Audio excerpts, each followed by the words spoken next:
Perkenalkan, nama saya Elda Yulita Sarindolanak, kelas B Prodi Pendidikan Fisika. Di sini saya akan membicarakan tentang dinamika dan tantangan pendidikan Pancasila. Yang pertama, pendidikan Pancasila.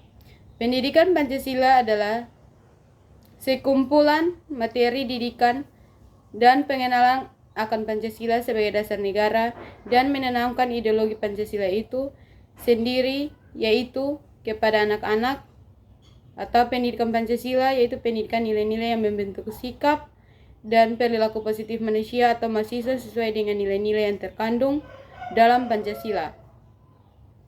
Pendidikan Pancasila juga bermaksud untuk mengembangkan wawasan kebangsaan, kesadaran bernegara, dan sikap menghargai perbedaan dalam kerangka Bhinneka Tunggal Ika.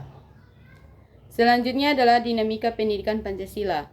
Dinamika Pancasila adalah konsep yang mengacu pada proses perkembangan dan penyelesaian nilai dasar Pancasila dalam menghadapi berbagai perubahan dan tantangan zaman.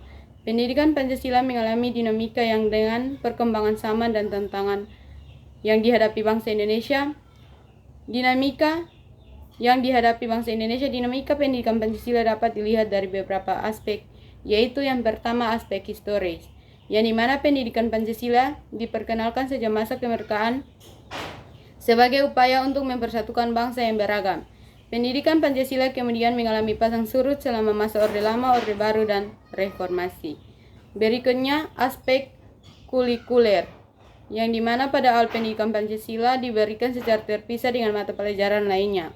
Namun sejak tahun 2013 pendidikan Pancasila disatukan dengan pendidikan kewarganegaraan dalam mata pelajaran pendidikan Pancasila dan kewarganegaraan atau PPKN. Selanjutnya adalah aspek metodologis. Pada awalnya, pendidikan Pancasila menggunakan metode ceramah dan hafalan yang bersifat dogmatis dan monologis.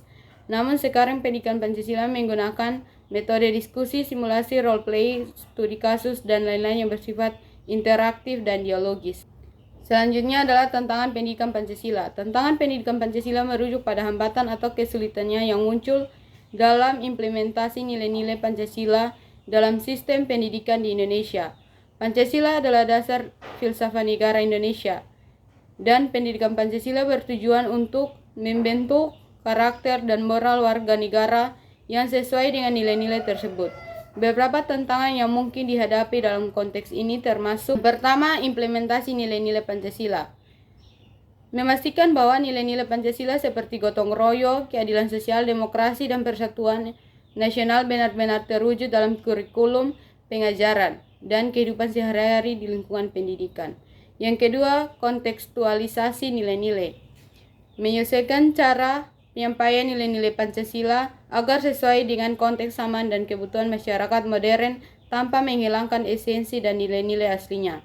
Yang ketiga, pelibatan masyarakat.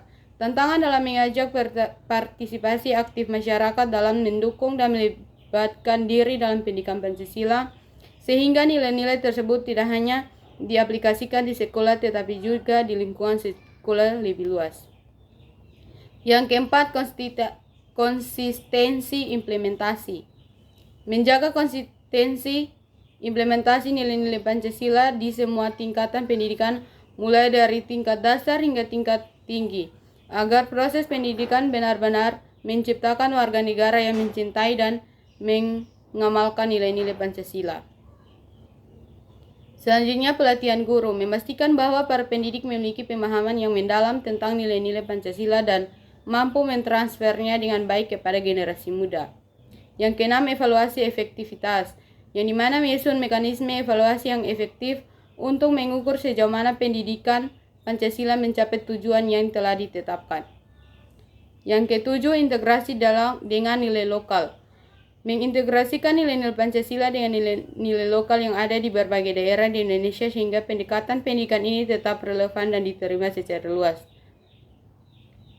Mengatasi tantangan-tantangan ini memerlukan kerjasama antar pemerintah, lembaga pendidikan, masyarakat, dan pemangku kepentingan lainnya untuk memastikan bahwa pendidikan Pancasila tidak hanya menjadi formalitas tetapi juga benar-benar menciptakan generasi yang berakar pada nilai-nilai luhur Pancasila. Demikian video pembelajaran dari saya. Terima kasih.